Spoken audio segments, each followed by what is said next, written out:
some people will use a symbolism of the relationship of God to the universe, wherein God is, say, brilliant light, only somehow veiled, hiding underneath all these forms that you see as you look around you. So far, so good. But the truth is funnier than that. It is that you are looking right at the brilliant light now, that the experience you are having, which you call ordinary everyday consciousness, pretending you're not it, that experience is exactly the same thing as it. There's no difference at all. And when you find that out, you laugh yourself silly. That's the great discovery. In other words, when you really start to see things, and you look at an old paper cup, and you go into the nature of what it is to see, what vision is, or what smell is, or what touch is, you realize that that vision of the paper cup is the brilliant light of the cosmos. Nothing could be brighter. 10,000 suns couldn't be brighter. Only they are hidden in the sense that all the points of the infinite light are so tiny when you see them in the cup.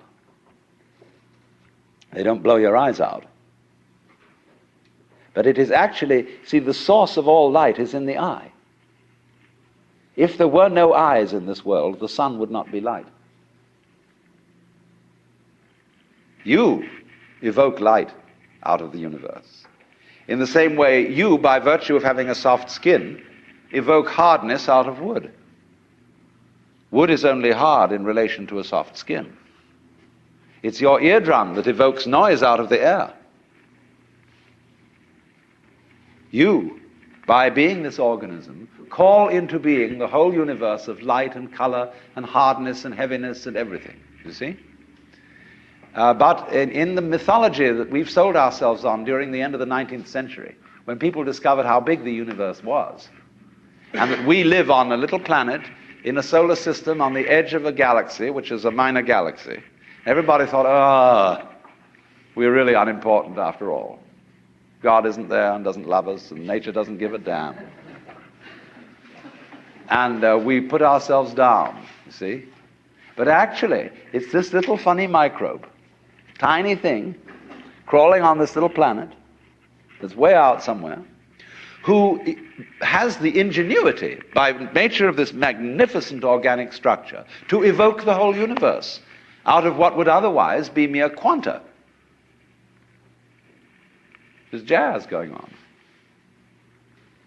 But you see, this little ingenious organism is not merely some stranger in this.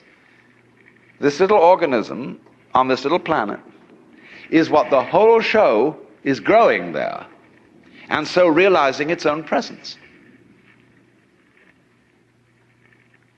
Well, now here's the problem.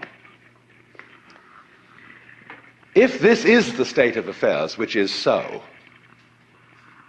and if the consciousness state you're in at this moment is the same thing as what we might call the divine state, if you do anything to make it different, it shows you don't understand that it's so.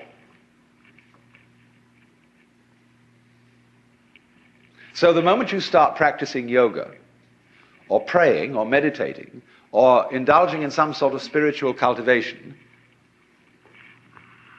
you are getting in your own way. The Buddha said, we suffer because we desire. If you can give up desire, you won't suffer.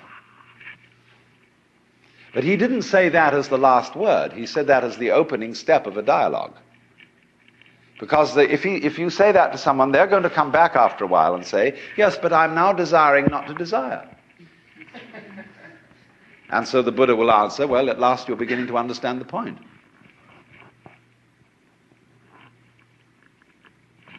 Because you can't give up desire. Why would you try to do that? It's already desire.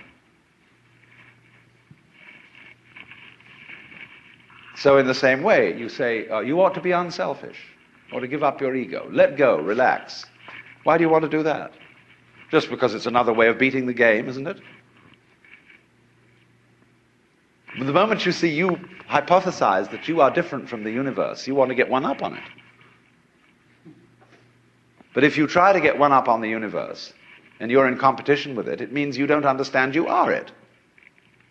You think there's a real difference between self and other. But self, what you call yourself and what you call other, are mutually necessary to each other, like back and front. They're really one. But just as a magnet polarizes itself in north and south, but it's all one magnet, so experience polarizes itself as self and other, but it's all one. So if you try to make the North Pole get the mastery of it, or the South Pole get the mastery of the North Pole, you show you don't know what's going on. A guru or teacher who wants to get this across to somebody, because he knows it himself, and when you know it, you like others to see it too. So what he does is he gets you into being ridiculous harder and more assiduously than usual.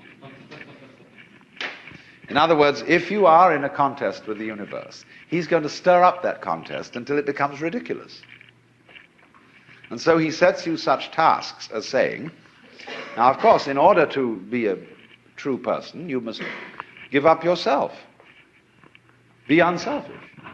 So the Lord steps down out of heaven and says, the first and great commandment is, thou shalt love the Lord thy God.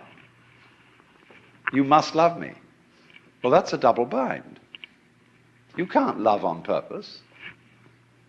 You can't be sincere purposely.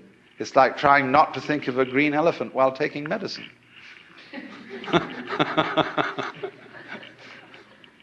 But if a person really tries to do it, so, this is where Christianity is rigged, you should be very sorry for your sins. And though everybody knows they're not, but they think they ought to be, and so they go around trying to be penitent or trying to be humble. And they know the more assiduously they practice it, the phonier and phonier the whole thing gets. And so in this way, it's what it's called the technique of reductio ad absurdum. If you think you have a problem, you see, and that you're an ego and that you're in difficulty, the answer that the Zen master makes to you is, show me your ego.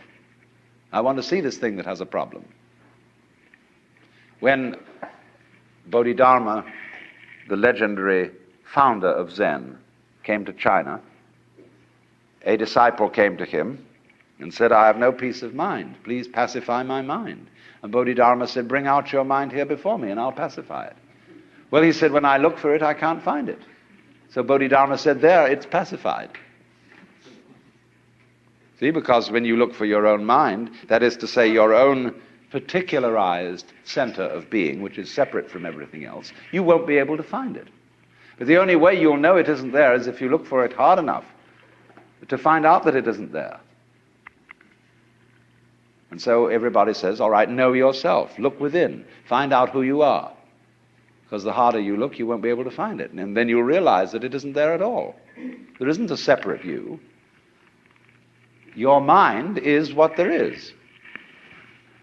Everything. But the only way to find that out is to persist in the state of delusion as hard as possible. That's one way. I don't say the only way, but it is one way. And so almost all spiritual disciplines, meditations, prayers, etc., etc., are ways of persisting in folly.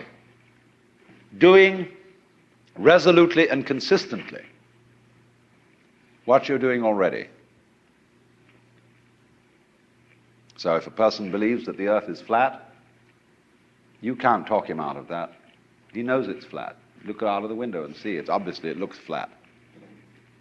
So the only way to convince him that it isn't is to say, well, let's go and find the edge. And in order to find the edge, you've got to be very careful not to walk in circles, or you'll never find it that way. So we've got to go consistently in a straight line, due west, along the same line of latitude. And eventually, when we get back to where we started from, you've convinced the guy that the earth is round. But that's the only way that'll teach him. because people can't be talked out of illusions. Well, now, there is another possibility, however. But this is more difficult to describe.